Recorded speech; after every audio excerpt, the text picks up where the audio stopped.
Hey everyone, welcome back to another episode of JT Talks Jobs. Good to see you all here. This is the show that teaches you everything school didn't about job search, career growth, life in the working world. And I am back with my partner over the last year, Stacey Lewis. Hello, Stacey. Hello, JT. How are you? Hello, everyone out there.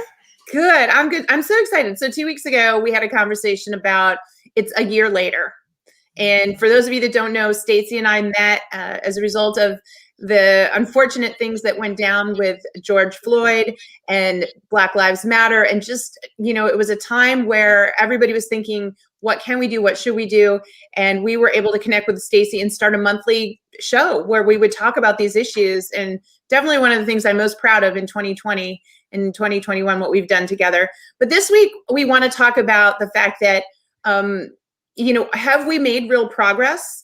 And what do we need to think about going forward? So I'm really lucky. I won't have to do as much of the talking today because I put it on poor Stacey here to really map out the things that we should be vigilant about and think about so that we can carry this forward. We've made progress. We don't want to fall backwards.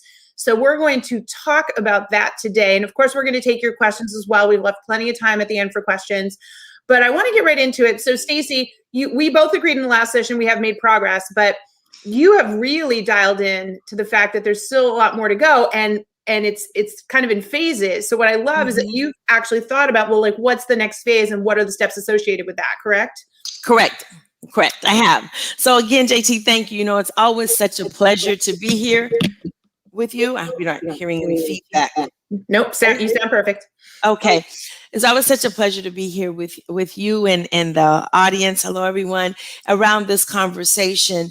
And so last time we kind of talked about a year later, and I've just put together kind of 8 things. And again, I do not profess to, be the end all, the be all, but I have experience, 35 years of this. I'm living in this space with my fellow HR leaders. And so I'm just going to share some of the things that I'm seeing that has worked, some of the things that I'm talking to my people about, my clients about, and then I'm actually putting into practice around this diversity, equity, and inclusion, landing on belonging space. And so one of the things a year later, a bona fide action number 1 is we have to keep the conversation going, right? Last night, I had the distinct honor. I'm a member of Chief. And in our core group, we were talking about the future of work. Really very fascinating about what is work going to look like. And I think everybody who's watching us today, you and I, JT, we talked about this. Work pre-March 2020 no longer exists. I don't care how we try to bring it back. I don't care how many hybrid plans we create. I don't care how many days we say people need to be in the office, all of that.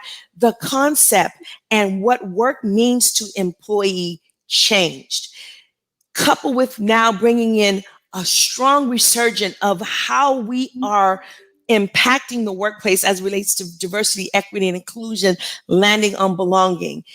The conversation must continue. It cannot be an afterthought. It cannot be an other duties as assigned on your committees that you're creating. It can't be, I'm too busy on my job to attend the committee meetings or have the conversation. The conversation must continue. And the chief officers out there, in collaboration with HR, in collaboration with leadership, I just don't want to put it on officers because the conversation has to start with the leaders. They must continue the conversation. All right, I got to stop you there. I couldn't agree more. Yesterday in my LinkedIn feed, an individual posted a series of actions, conversations and actions that had happened over the last 6 months in their organization, where essentially, as something would come up, like somebody said, gee, I'd like to talk about that. I felt like there was a microaggression in that conversation. And the leader's response was, no, they didn't mean it that way. Or something happened and the person said, I'd like to talk about how we can improve diversity, equity, inclusion. And they said, well, we're really busy right now. And they just went through the examples that you just described. And I think that people think in some ways executives feel justified, like, oh, it's been a heck of a year, COVID, stress. I'm just trying to keep my department together. I'm just trying to keep the business afloat. I'll deal with that when I'm less stressed. But that's not the answer, right? We can't just keep not acknowledging these things or saying, I'll get to them when I'm less stressed, because we're never going to be less stressed. And the reason why that's important, JT, is because that less stress is part of the organization. See, that's what I'm talking about. Keep the conversation going. Our leadership, they have to reframe their thinking. I share with you one of my favorites in all of this is both B's matter. The bottom line and belonging. They have to be equally treated the same within the organization. And when organizations recognize that, they will make the conversation will be constant, and it will not be, oh, they didn't mean that, etc. Which leads me to action number 2 is make sure you are creating safe spaces in your organization for people to continue the conversations. JT, safe spaces for everyone.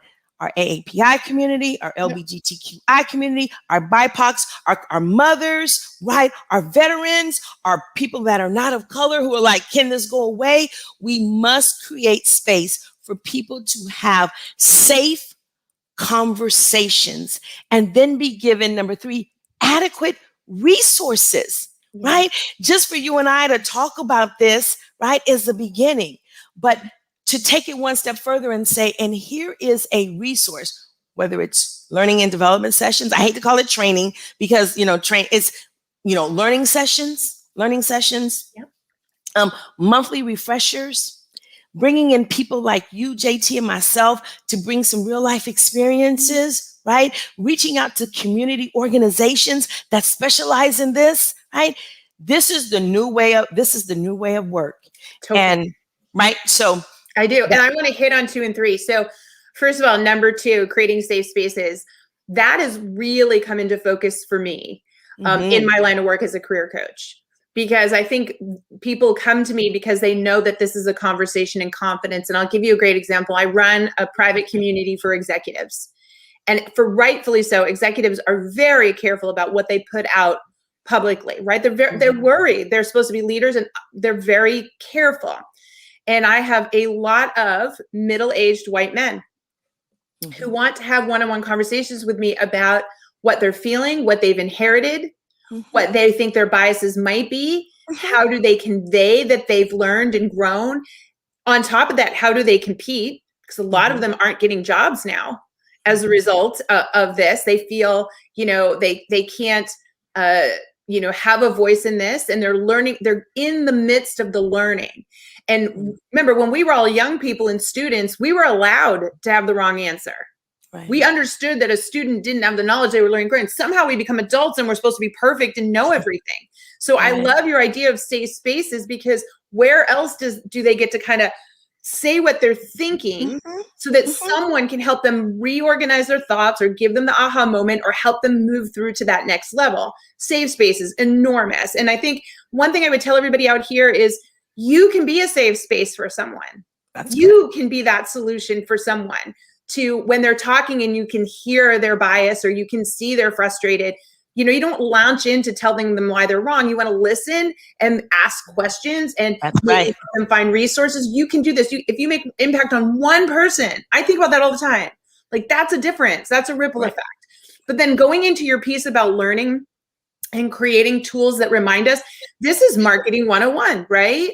Right. Messaging only gets internalized when we see it again and again and again, and in a different way, in a different way, in a different way. And I get excited about the use of social media for that when done correctly. I think there's we've only just scratched the surface of tools like TikTok and other corporate learning platforms where people are going to be able to do some really, creative ways to give people those 15-second aha moments. You and I were talking about that. And everybody, Stacey's about to launch a TikTok channel, which is going to be huge because she's getting so many of these questions. And this is exactly what I'm talking about. Absolutely. Because if you can give me a 15-second video or a minute video to get me to think about this, think about all the other people where you can get them to think differently. So I am with you 100%. And I just hope that companies do this, as opposed to, when we're less stressed, we'll get to it, right? So folks, this is on you.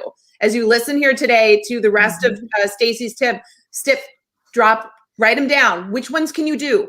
Which ones can you help with in order to, make this movement move forward? So love it. All right, moving on. What's number 4, my friend? And I love that safe space. We'll get back to that one when we get some question and answers. So we've keeping the conversation going, right? We're creating a safe space. We're making sure that we have adequate resources, right, within organizations. And part of 4 would go with number 3, and also creating those employee resources groups. People, that has been something that has been kind of like a fluff.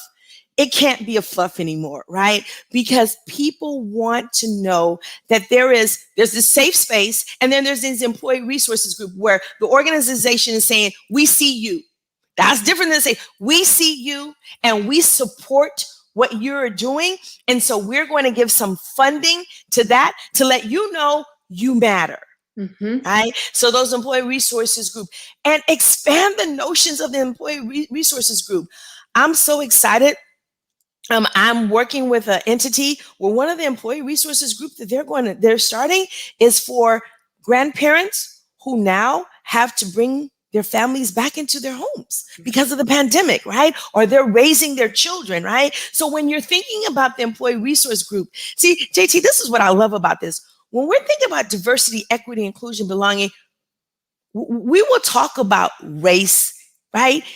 Implicitly, but we won't be exclusively. True inclusion means everybody knows in the organization they matter, from the white CEO males that are saying, hey, I got to be honest, I'm not understanding this, to the person down here who says, I've been here 35 years. I don't know nothing about TikTok, and somebody needs to help me, and everything in between. So really take advantage of the employee resources groups.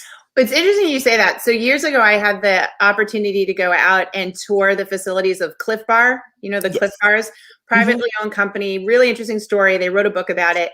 And they have an unbelievable corporate culture. There's like hardly any turnover there. And what they've done is, like you said, they've got an unbelievable budget for groups. So if there are several of you in the company that want to start some type of group that would allow you all to learn something new, share in something, you can start a group. There's like a process for it. You apply for it, you get the funding, you do the group. And the diversity of these groups was amazing. Anything from social issues to, bicycle riding to, it was all over the board. But I think that speaks to what you say, is that if your company encourages that, then people will, within the organization, take ownership of it. What I don't want to have happen, and I love that you're suggesting these today, is everyone think, well, that's HR's problem. Right.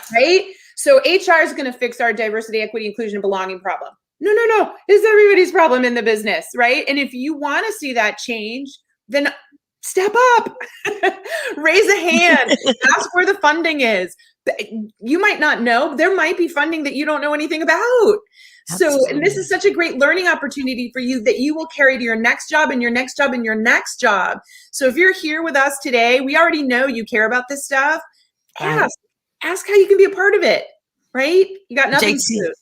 I love that. A closed mouth does not get fed. Like that's a closed mouth does not get fed from our hiring managers. And you're right. This DEIB work, it's everybody's responsibility. It's not just HR. It's not just the chief diversity, equity, and inclusion officer. We do need support from leadership, but it's everybody. One person's voice can make a change. Real quick story, where I work, one of our employees grew up in our organization, and he said, when I was growing up, all that I knew about the goods movement industry was being a longshoreman, but there's so much more that we offer. He came to HR and he said, is there any way that we could bring 10 high school students in this year and give them let them know about the goods movement moving forward?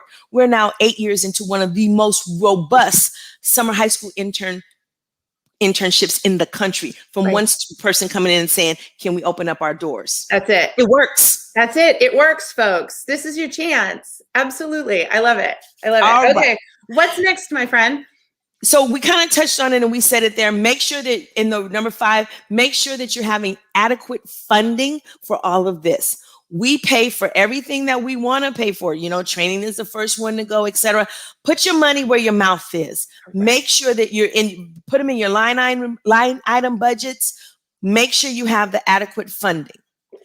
And then let's go to the next one, Jay. And I know we're going to spend some time here. Everybody who's under the sound of my voice and JT's voice, from this day forward, don't ever, ever, ever say that you cannot find diverse candidates for positions and that you cannot put diversity in your leadership. It is an unacceptable answer. It's unacceptable, and it's just not true. Right. So for those of us you're listening to us, I want somebody to make themselves a committee of one and tell HR, you are not telling the truth. Period. And I'm HR. So HR, you guys, you can't say it. You cannot say you cannot find them. I was having a conversation with an executive couple last week at an event, and this organization, I'm not going to say the name, they wanted to do a high-level recruiting for a chief HR officer. Their goal was they wanted to, open it up to have a diversity candidate. They didn't get the candidate. When the board asked why, they said, we couldn't find anybody. I told the executive, I'm a chief HR officer. Did nobody call me? And he started laughing. I said, I'm making it that simple. And that's the industry that I work in. So what are you talking about? You have to do the work. And please don't put qualified in front.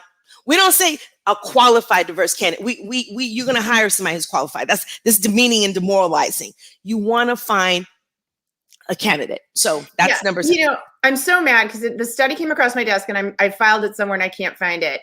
But the stat will always stick with me. It was recent, last month or two. And they said 39% of people that get hired have all the qualifications for the job. 39, that's it.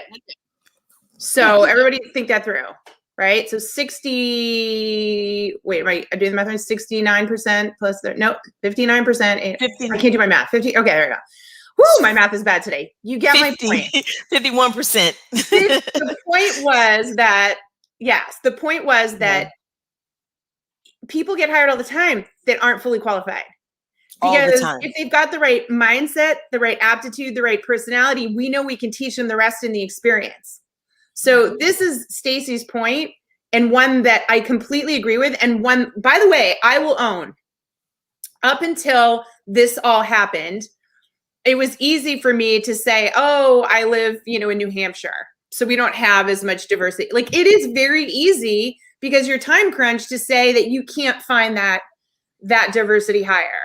Or you can commit to say, this is what I want to be as a culture. So it is going to take me more work. But I am going to find that person, and I'm going to upskill that person. I'm going to change.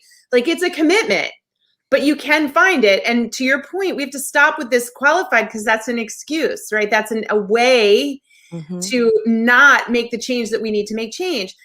We see this all the time. The moment people see and self-identify with somebody in a role, they suddenly realize they can be that too. So we have to do this, folks, because once we get more people in those roles, all the next generation sees that as the norm. That's how we switch it. This is how we switch it. So you have to commit. You have to.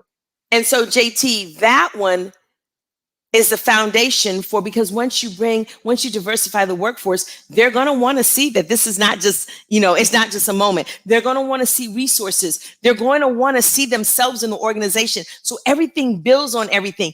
Get the culture together so you can attract the talent. See the steps I went in? Get the culture together so then you can attract the talent, right? You can attract the talent, but if there's no culture to sustain what's important to them, it is just another hire. Right. And that is what's really important, because we don't want the people to say that I've hired. Let me step back. I'd rather you have maybe one person who's been historically marginalized or represented in a community that is thriving well, then you bring 18 green people on, and they're just green people, and they don't even know anything about the organization. You don't know anything about them. They just count widgets. People deserve better. The workforce deserves better. Create a culture of belonging, and people will come. They will come when you offer, because you extend your offerings. I agree. So there's this famous phrase, I use it all the time. Doris Day, the actress, said, people hear what they see. So they're going to see your organization, and whether you like it or not, they have unconscious bias. We all do. So everyone should just take a deep breath and relax right now, because guess what? We all have unconscious bias. We all have an ancient brain that's told us a bunch of stuff that we immediately default to. All of us here today. So we need to stop beating ourselves up about that, and instead become self-aware that, hey, every time I'm looking at a situation, if I could just take a pause for a minute and say, How is my unconscious bias? Is it creeping into this situation? Can I potentially look at it differently? And grow from there? That is huge. I think we need to work on that as a society, just and not beat ourselves up, because literally it's part of the human experience, but we can do something about it. We can evolve. But also that people hear what they see thing resonates with me, because that's what they look at. And I'll give you an example. I got contacted by a company that wanted to invest in our firm. They wanted to come invest in our company. And I did what, as a female-owned business leader does, I went to their webpage and I looked at who works at the company. And my immediate thought was, this is really homogenous. They are not diverse. It is very traditional. It is not diverse. So I'm not thinking they're a fit for me, because I don't think they get me. I don't see me anywhere in this 50-person firm. So they messaged me and I said, no, I'm going to pass. Thank you. They kept messaging me, really harassing me. And I finally had to say to them, let me tell you why I'm not taking this phone call. So, but think about that, folks. So even I have bias. I'm actually telling you and admitting right here that my bias was based on what I saw. I couldn't imagine that they could support me. But here's the fascinating thing. The moment I admitted to that, it gave them the opportunity to share with me and acknowledge and start to tell me what they were doing to change that. This is what I want to point out to you, is that we all need to start identifying, owning, and talking about our bias as one of the ways to overcome this and get that culture right and get that diversity in there. Does that make sense? Like, I'm probably in trouble right now. No, that's step number, that's step number 9. Own it. Yeah. Own what, right? Own, well, I have enough, but own how you feel. We all have biases. We all have it. Own it. Own the conversation. Don't let it paralyze you. Don't use it as an excuse not to move forward. When you get called on it, institute your intellectual curiosity, right? Be willing to be open to the other perspective. That's how this is going to work. You and I talked the last time. The problem is, I want you to think like I think, JT. And JT wants Stacey to think like she thinks. And so we can't even have a conversation. Right. No. And the work is too great. It's too great for it to be that way. You have been saying the word curiosity the whole time we've been together. But I think it's only now just making sense to people that if you can stop feeling that you have to be right. Remember what I said, when we were young, we didn't have to be right. All of a sudden now as grown-ups, we have to be right. That's part of the fear. If everyone here can just stay curious, ask questions, stay curious, don't judge. And even if the other person gets defensive or angry, get curious on that, right? Like, feel for them. Where's that coming from? Because that kind of anger and defensiveness is coming from anxiety. And so if we can all just stay curious, I think we could stay calmer and really learn and grow. And that's how I hope we move forward with that. I certainly feel like for me, that's what I'm seeing, because we're all going to keep making mistakes. Folks, guaranteed, I'm going to still screw this up. In HR, doing this topic, going to say the wrong thing in the moment, going to misinterpret something. But if I can just stay curious, apologize, and move forward, that's all any of us can do. Correct. And give people space, right? It took a long time for us to get here, right? We're not going to change this overnight. Give people space. If you say something to me, JT, and we talked about this in our first webinar, if you say something to me and it just hit that moment, I may not be ready to talk to you about that. That don't give you the authority for you just to back up. If you're really curious, then you say, okay, I recognize that. I'm coming back, Stacey, because I really want to understand this, right? Yeah. Give me my space. Give me my space. But also let me know I care enough about you that I'm going to give you your space, but I want to come back because I want to get this right. And I don't want to continue down this path. But what will happen is, well, I tried and she didn't want to tell me. So I don't, you're not really curious there. And then on the flip side, I got to know, hey, I got to give JT the benefit of the doubt. Now, there are some people that you'll know they don't want to change. You'll know that. Don't waste time on them. Don't waste time on them. But there are some people who I got to give JT the benefit. I wasn't really talking about that. She hit a sensitivity point that she's not aware of. Let me gather my bearings and let me come back and tell her why she got the reaction, right? I owe that to her. She asked for the feedback. I'm going to give it to her, right? Yeah. But you'll know the people that they're just doing it to incite. Don't waste time on that situation. Yeah. They have no desire to change. I totally agree. I see two camps at this point. I see people becoming way more empathetic, which I hope and feel that I'm moving towards. And then I think there's a camp that's they're like, just want to strip themselves of empathy and feel like they're like, I think they feel the burden of everybody's sadness or struggles, and they don't want to feel the burden of those sadness and struggles. So their solution is to be like, no, like, I don't want to let any of this in. So when I see those people, that's what I feel like they're going through. They just can't handle the burden. So they're just saying, I'm sick of it. Everybody is a snowflake. Everyone's too sensitive. I'm just going to be the tough person. And I feel bad for them, because I that's a hard space to be in, versus the people that can roll with the empathy and just say, yes, we all have problems. We all, like, let's just hear them. And I don't, you know what I'm saying? There's a difference. There's a very much polarization of that, I feel like, right now.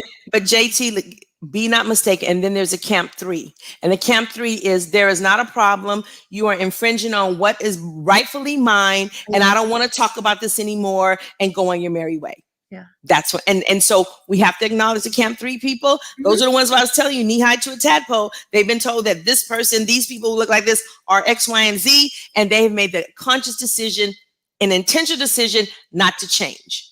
Okay. Right. So identify them, and work with them accordingly. Right. You're not going to change it. You're not. Work with them accordingly. Yeah, and keep seeking out those other individuals, and the keep people that are curious, that are empathetic. That's correct. Keep seeking them out. Build the tribe, folks. Get, like, the more of us that get together and keep doing this, this is how we make the change happen. So that's correct. Oh, I love it. All right, and then closing up, step community. A lot of, when all this happened, organizations were given money like that. Really embrace the communities. Really, we have some amazing organizations out there doing some amazing things. See what your organization can do out in the community, whether you partner with the school district, or you partner with local museums, and how you can impact the community that you serve. You're creating a culture of belonging for the workforce, the community. You want the community support, because community members potentially could be employees. So really support the communities, and not just, and I want to say this delicately, and not just giving $1,000 for the jump hopscotch race. That's important, but do you have your employees going out? Are they doing story time? Yeah. Do you bring students in to talk about, what a day in a life looks like, right? Are you having science fairs, or are you having a conversation about what the workplace looks as diversity? Like, really, how are you impacting the community, right, at a base level? Yep. That one is very, very key. And it may just be 1 or 2 organizations, but don't lose sight of community. And that goes back to earlier. If your company isn't doing anything in the community, go ask about it. Don't assume HR is going to take care of it. They got a lot going on this year. Maybe it's something you can do. And if they say we didn't budget for this year, we'll ask them, can they budget for next year? And if they can't budget, say, well, can you give me time off? Paid time off to go do it. We got options here, folks. I love that when JT, an organization I'm working with, in light of this, they gave everybody, they get 3 days off a year to go and work at a nonprofit or organization of their choice to give back, right? Something as small as that, right? You're embracing the lives of your workforce. Love that. And then finally, be true to your statements. Yeah. Everybody came out when George Floyd was murdered. We do this. When the AAPA and the LBG, everybody came out with a statement. Be true to that, right? Because we as employees, we can see that was just a statement, a proclamation, or a proclamation, whatever you want to call it. Be true to what you stand for organizationally in your DEIB work. Be true to that. Your workforce, your employees, your customers, your clients, everybody should know that you're true to that statement, whatever that is. I can't say it enough. Be true. In other words, be true to the game. Be true to it. Be true. Go back and look at what your company put out as a statement. Have you followed through? Have you followed through? That's right. Accountable. Go check and see. Ask politely. Yeah, when that all went down, we posted this. Are we doing that? You know, that's how we make sure that it happens, for sure, for sure, for sure. Absolutely. I mean, you all know the story, how this came out. My team wanted to do something, and we said, we're going to talk about it. And we had several meetings and decided what we know how to do best is webinars. And what we were going to do is give voice, and we found Stacey. And we're over a year later, and we're still here. And that takes work and takes coordination. Stacey takes time off out of her busy schedule to pre-coordinate these with me. Like, there was an investment and a partnership here. But we stuck with it. And I'm so glad, you know. I'm so glad. It's a natural part of what we do, and we will continue to do, folks. So keep coming back here. If you're not getting your support someplace else, you keep coming back to Stacey and Work It Daily. We will make sure you get that. And JT, we've talked about some amazing things over the year. We've talked about parenting, right? When we're talking about diversity, equity, inclusion, and belonging, what I love about this is that we've really hit the whole gamut. How you're raising your children is how they'll show up at work. Like, we had a whole conversation about that, right? We had a whole conversation. I mean, we really touched on the entire gamut. And I think that's so important because, again, work the way that we knew it pre-pandemic. It's just, I know we're trying to convince ourselves as leaders, as hiring managers. Nope. It's not there anymore. It's different for so many reasons. Right. So many reasons. I agree. So I want to say this before we take questions. You know, it was diversity and inclusion. Then it was diversity, equity, inclusion. And now I absolutely love that it's diversity, equity, inclusion with the goal of belonging. Absolutely. And I want to say this one thing, folks. Everyone, I don't care who you are as a human beings as creatures wish to belong to a unit, belong to a family, be in a relationship. You can't tell me we are creatures that belong. So if you can just focus on thinking about things that you can do to help people feel like they belong, you're doing good in this world. Just think about that. What can you do right now to help people feel like they belong, especially as we're trying to reinforce this and carry it forward? Because it's not enough to just acknowledge it.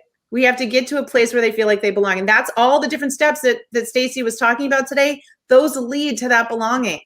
That's how we get them there. So what I want to see in the chat right now is, as we go to take questions, would everybody that's participating today, what's one thing out of the amazing list that Stacey pulled together, what's one thing you're going to commit to do to help us continue the goal of belonging? Can you tell me in the chat? I want to see it.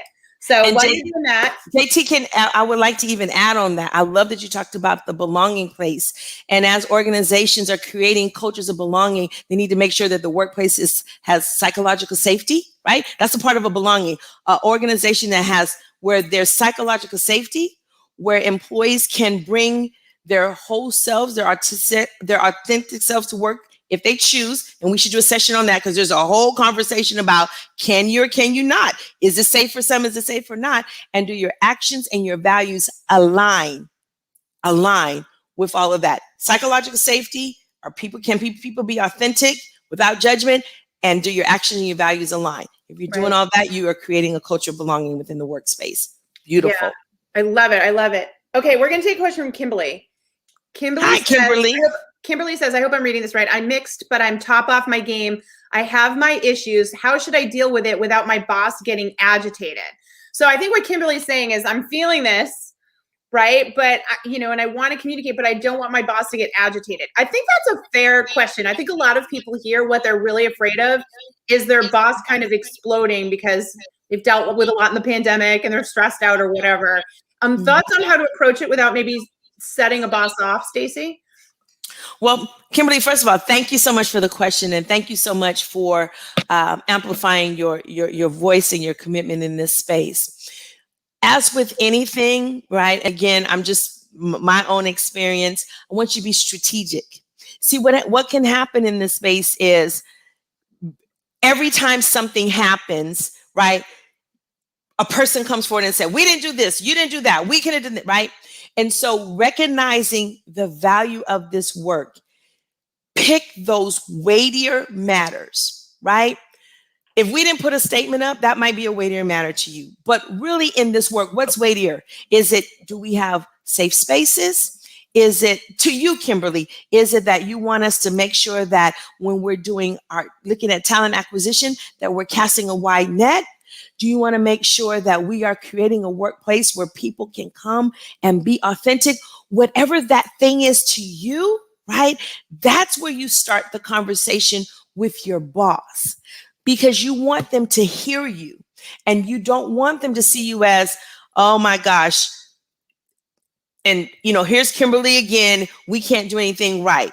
Okay, well, they might not do anything right. That's not your battle to fight. But those things that are really important, that will have impact and that will impact you, that's how you start the common question. And then remember, Kimberly, I don't know if you joined us before, start with clarifying questions. When you ask questions, now you put people in a position to have them articulate their position. But if we go in, you're not doing, we're not doing, I haven't seen, you already lost them. So your approach is, I'd like to get some, I noticed X, Y, and Z, right? Because you said you didn't want to frustrate your boss, and I love your wisdom in that. I noticed, JT, that when we did our last round of interviews for the director of social media, I've been very supportive of your voice, saying that we want to make sure that our workforce is diverse. And I want to support that. Can you, I like to understand, I didn't see a lot of, did we get a lot of qualified candidates? I see the person that we hired. Can you walk me through the process? Because I want to support that. And I want to get a clarification of what that process looks like. Ask questions. When you start asking questions, that's where you'll get the dialogue. Right? Because you don't want to put JT off by saying you didn't hire so-and-so for the director of communication. You guys are just up here talking. Well, they already know that. They want to hear that. They want you to be in more of a collaborative space. JT? And I want to add on that and say, one of the biggest mistakes employees make in general when they go in to talk to their boss is they just unload the problem on them without coming in with some ideas for solutions. Correct. So my advice, in conjunction with what Stacey said, is ask the clarifying questions, but also say, hey, here's something that I would love to support. And I came up with a few ideas of how I might be able to support the company in doing this. Not, hey, this is what I think the company should do. Here's what I can be involved in order to help with this. Because the last thing they need is more on their plate. Right. They're looking to take things off their plate. So if you're going in with something like this, you need to be part of the solution in some way, which leads to, if you're not ready for that, I want to kind of look at Trisha's comment and question. So shout out to Trisha. She says, wow, you women are true leaders. That is so sweet. Thank you, Trisha. Thank you, Trish. She said, in my own community, I would like to help negotiate some change that stems from a history of slave labor. I'm in Australia and I'm so ready to step up. I just feel like I need ideas and some mentorship. So this is what ties into that. Stacey, let's talk a little bit about how people who don't have the resource but want to make a change, where can they go? Who should they reach out to? How can they get that idea of what they can bring to the boss and say, here's what I can do? What do you think? Well, I think that we live in a world where information is at your fingertip. Information is, first of all, Trish, thank you so much. Thank you for amplifying your voice and really being authentic of where you are in this space. And Trish is like a lot of people, except Trish took it one step forward and saying, I'm not going to use the excuse that there's nobody around me to help me. I'm seeking the help. Exactly. Kudos to you. So Trish, we live in a world where information is at your fingertip. So I would encourage you to do this. There's so many wonderful articles on the internet, and I would encourage you to kind of define what exactly do you want to do. I want to go back to what JT said, and she's beautiful. Ask the question. I say ask the question because in asking questions, you learn a lot, right? And you don't make assumptions because some things may be going on in the background that you don't know about. And then when you don't hear when you don't hear where you can help, you bring the solution. Beautiful collaboration. So Trish, decide what you want to do. You might say, in my organization, this is such a big cake. Right now, I just want to work on talent acquisition. Narrow down to what you want your contribution to do. And then all the work that you do, research that with laser-like precision. There's JT's organization. There's Stacey at HRInterrupted. LinkedIn has a vast majority of individuals who are in this space. Jump in and make some conversations. I will open myself up and we can talk about it, but narrow it down, because if you don't narrow it down, Trish, the work is going to seem so overwhelming because there's so much that needs to be done. but narrow down where you want to commit and give your whole heart and your spirit. And let's rally around research and getting that information out to you. What an amazing question. Do not spread yourself too thin. Pick that lane. Do that thing. And I want to jump on top of that and say, in all my years, when I've come up with an idea, when I've wanted to institute some change, the first thing I do is go find the people that I really respect and admire in the space. And I reach out and say, and you can do this on LinkedIn. Thank goodness for LinkedIn. You can message them and say, this is my idea, but I've never done something like this before. I don't know how to do it. What would be your one piece of advice? Notice I said one. What would be your one biggest piece of advice for somebody like me with no experience to make this happen or to get this going? Because every influencer, leader, person that you admire out there, they've got time to give you that one piece of advice, but you have to ask it that way. So that, because mentally they go, oh, I can send one piece of advice. You will collect such fascinating information. And the reason I say that is if you go find 10 people, you email 10 people and say, what's your one biggest piece of advice to make something like this happen? You're going to get responses, but I bet out of 10 people, somebody will say, let's get on the phone. Or I'm already doing something like that. Or I have a resource you can get access to. It's that you always hear about the law of attraction, and they say the law of attraction works when you act like the person that you dream of being. So don't be afraid. Don't think, okay, these people will never speak to me. If you were a thought leader and you were trying to make things happen, you would reach out to these people. You would collaborate with these people. So do it now, folks. You have absolutely nothing to lose. And if you keep asking, somebody is going to respond and give you the things that you need so that you can start to make this happen. It's that and we've just stopped doing that. Again, as adults, we're so afraid to reach out. We're so afraid of rejection. Of what? Just keep trying, keep exploring, keep talking to people. You will piece it together. You will. And don't be and Trish, don't, if you hear a no or it doesn't happen the way that you want, don't be discouraged. You're going to have to plant your feet in this work. You're going to have to plant your feet in this work and say, by any means, I want to impact change. And when you make that up, you'll see some amazing things happen. And it'll come back to you tenfold. Tenfold. It will come back to you and you'll enjoy the journey. So Ernest has a very direct question and it's all in caps and we need to address it. It says, and I love that he asked this in all caps. It says, how do you even get people to care? And he's right. Like there are certain environments where you sit there and you look around and you go, oh my gosh, nobody here is thinking about this. Nobody even cares. How would I even get these people to care? So what do you think about that, Stacey? Man, Ernest, that's the blockbuster question. He had to put that in all caps because it's true. Ernest, I'm going to tell you this this is Stacey talking to you. You have to make yourself a committee of one. She just said it. JT said it, and we said it to Trish.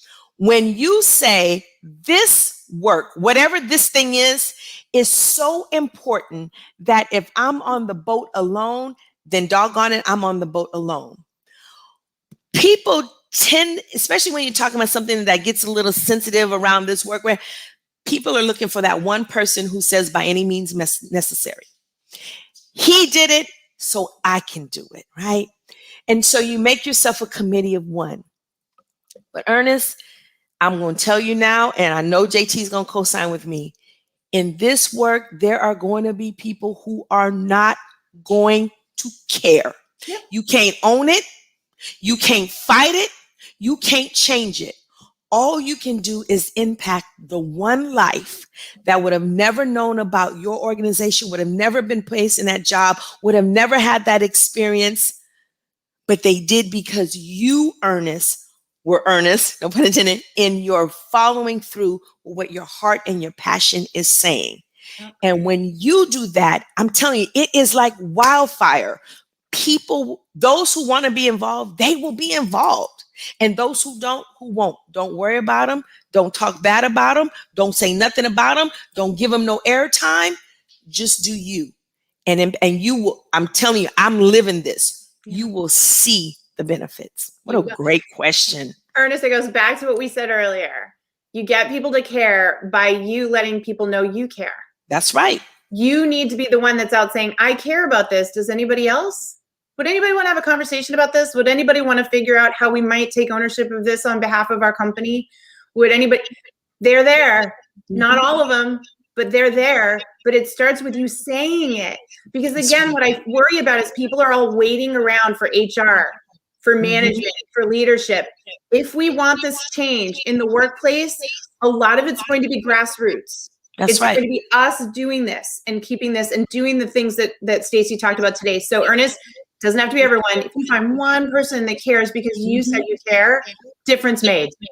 And be consistent, Ernest. See, because what people are saying is you'll ask the question and they're going to say, oh, he got frustrated, so he didn't stop.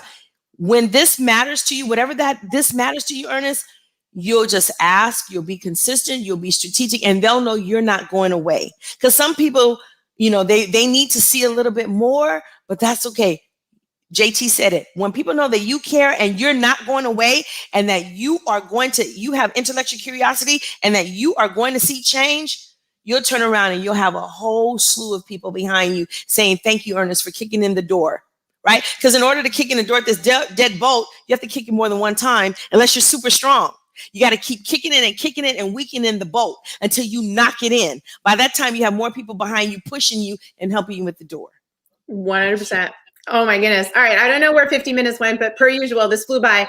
First of all, thank you everyone that contributed today. We appreciate you. We feel so lucky to have you here out there, taking these ideas and running with them. We'll be back with you next month. We're not sure what the topic is, but if you've got some ideas, feel free to put it in the chat. And your topic might be our discussion next month. Yes. Other than that, I wish you all the best, and I know that you can do this. And I'm going to turn it back to Stacey and let her close us out today. Final thoughts for today, Stacey. What do you want them to do? You guys, thank you so much. Out of everything that I put on the list, this is just some things. My main thing is keep the conversation going and really make yourselves a committee of one by saying, by any means, I want to impact real change for the people who show up every day in our workplace and give us their very best. We owe them our best and we want the very best for them, right? Give them your very best. Keep the conversation going at a high level and create that culture of belonging, psychological safety, allow people to be authentic, right? And align your values and your words and your actions. Love it. Great. Thank you Stacey, all. big virtual hug. Love you so much. Thank you, everybody. Bye, everyone. See you next time. Remember, if you want to win, you got to work it daily.